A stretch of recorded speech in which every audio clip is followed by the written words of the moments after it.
Artinya, antara dia bilang harus di-manage secara bijak dan kontrasiklikal dalam pengertian gini. Kalau ekonominya kekencengan ya nggak usah kebanyakan utangnya. Tapi kalau ekonomi butuh stimulus ya kita kasih stimulus dari ekonomi. Dan mungkin dalam hal itu akan harus menambah utang. Jadi itu utamanya. Jadi batas-batas utang itu harusnya nggak rigid. Tapi tergantung pada kondisi ekonomi. Tapi kalau saya lihat ke depan, harusnya kita nggak akan terpaksa menambahkan utang lebih. Karena saya akan mendorong pertumbuhan ekonomi lebih cepat sehingga dengan kondisi dengan APBN yang sama, saya akan mendapatkan pertumbuhan ekonomi yang lebih cepat dan pendapatan pajak yang lebih tinggi. Jadi harusnya saya tidak akan ngutang terlalu besar. Mungkin saya perkirakan ada kemungkinan utang yang saya terbitkan tidak akan sebesar yang ada di APBN. Nanti kita lihat semester pertama tahun depan gimana realisasi pertumbuhan ekonominya. Saya pikir dengan memanage uang yang betul, yang baik, di mana uang pemerintah tidak mengganggu ekonomi, itu aja udah tambahan sedikit yang signifikan ke pertumbuhan ekonomi dan otomatis ke pendapatan pajak kita. Kalau saya nggak salah hitung, setiap tumbuh 1%, tambahan tumbuh 1% ekonomi, saya dapat tambahan income sekitar 220 triliun atau lebih. Jadi itu yang kita kejar. Kalau tambah 0,5%, income saya tambah 110 triliun. Jadi itu yang kita kejar nanti. Maaf ya, belum Pak. Iya, Pak izin kan terkait defisit sebelumnya Presiden menargetkan untuk 0% di 2 tahun ke depan. Tapi kita lihat APBN tahun ini angkanya justru naik dari 2,48 jadi 2,68. Nah ini gimana caranya supaya bridgingnya nanti bisa 0% Pak? Karena market juga butuh kepastian kan soal itu. Anda tadi dengar Demokrat usulnya apa dari Pak Said? Bijaksana dan kontrol siklikal. Itu tadi. Kalau lagi butuh kita dorong, tapi kalau nggak butuh kita kurangi. Kalau seperti sekarang, keadaan seperti sekarang, saya potong semua. Let's say belanja daerah nggak saya tambah. Yang lainnya saya potong. Ketika ekonomi lagi melambat, akibatnya apa? Anda udah lihat kan beberapa minggu yang lalu ada yang mau besar-besaran. Anda mau itu. Jadi si pemerintah harus memikirkan itu juga. SNP dan lain-lain. Kita butuh stabilitas makroekonomi dan sosial politik untuk membiayai pertumbuhan yang lebih cepat, untuk memberi ruang bagi ekonomi untuk tumbuh lebih cepat. Kita lebih sedikit sekarang nggak apa-apa, toh masih di bawah 3%, kita jaga di bawah 3% kan. Jadi masih amat prudent. Kalau Anda lihat ya, Anda pernah belajar ekonomi nggak? 3% dan 60% itu berasal dari Maastricht Treaty, ikutan dari Eropa ya. Katanya itu adalah pegangan yang paling strict di dunia. Rasio utang ke PDB nggak boleh dari 60%, rasio defisit ke PDB setiap tahun nggak boleh di atas 3%. Kita masih memegang itu dengan baik sekali walaupun keadaan seperti sekarang ya, dengan masukan Pak Said dan Pak Hadi juga seperti itu.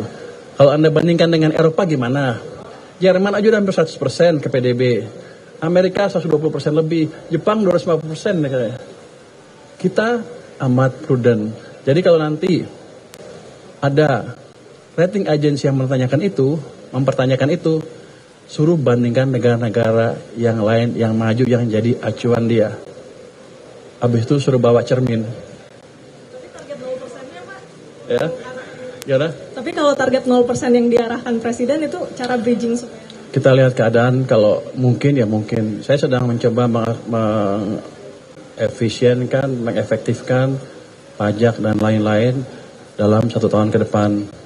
Penggelapan segala macam akan kita coba hilangin dengan secara signifikan. Nanti kita lihat berapa langkah. Kalau udah efisien benar, berapa sih pendapatan pajak kita? Kamu bayar pajak nggak? Bayar, oh, bagus. Jadi gitu. Jadi rencana itu kan rencana. Kalau nggak bisa dijalankan 1 tahun ya nggak apa-apa. Kita geser pelan-pelan. Tapi kita jelas arah kita menuju ke sana. Tapi kalau meleset dikit ya nggak apa-apa. Kenapa? Lihat tuh negara-negara dunia lain semuanya lagi susah kan? Memang kita mau beda sendiri terus hancur. Anda maunya apa? Kalau Anda pilih apa? Nah gitu kan? Jadi harus dukung ya. Just kidding. Silahkan Pak, mau ngapain Pak? Boleh ngomong gitu. Pak Purbaya, Stefano dari Reuters, Pak. Oh, Anda di mana-mana ya? Kerja, Pak. Pak, Di istana, di Forcam di sini. Dari Reuters ya? Bapak di mana-mana juga kan? Saya juga di mana-mana juga. Oh, gitu ya.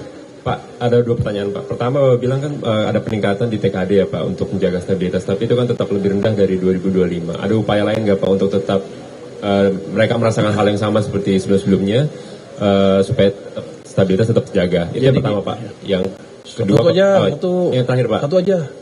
Nanti gue lupa. Ya udah, satu dulu, Pak. Gini, ada hal yang mungkin belum disadari oleh teman-teman semua. TKD turun, tapi belanja ke daerahnya nggak turun, naik. Jadi dialihkan ke program pemerintah pusat yang dibelanjakan di daerah. Tugas perbantuan, ya. Tugas perbantuan namanya. Itu totalnya mencapai 1.300 triliun dibanding tahun lalu berapa? 1.360. Tahun lalu berapa? Nah, tahun lalu 900, sekarang 1.367. Jadi naiknya 400 triliun sebetulnya secara total di daerah nggak kurang. Cuman kan tetap aja ketika Pemda atau desa kabupaten dan daerah susah menjalankan program, ya mereka agak terganggu seperti kemarin. Tapi secara manfaat tidak kita kurangin. Yang saya lakukan ke depan adalah memastikan yang 1.367 tadi betul-betul dibelanjakan tepat waktu. Jadi kita tidak melupakan ekonomi daerah. Pak Said memastikan saya memperhatikan itu. Jadi bos saya awal saya terus, jadi aman lah. Siapa ya? Pak, yang kedua itu Pak mengenai berbagi dulu deh sama kawan-kawan. Yuk. Dari saya apa sih ya? Kemarin kan raker sudah kemarin. Iya. Kawan-kawan semua terima kasih. Hari ini APBN kita untuk tahun 2026 sudah selesai disetujui dalam sidang Dewan Paripurna. Yang paling penting sesungguhnya apa?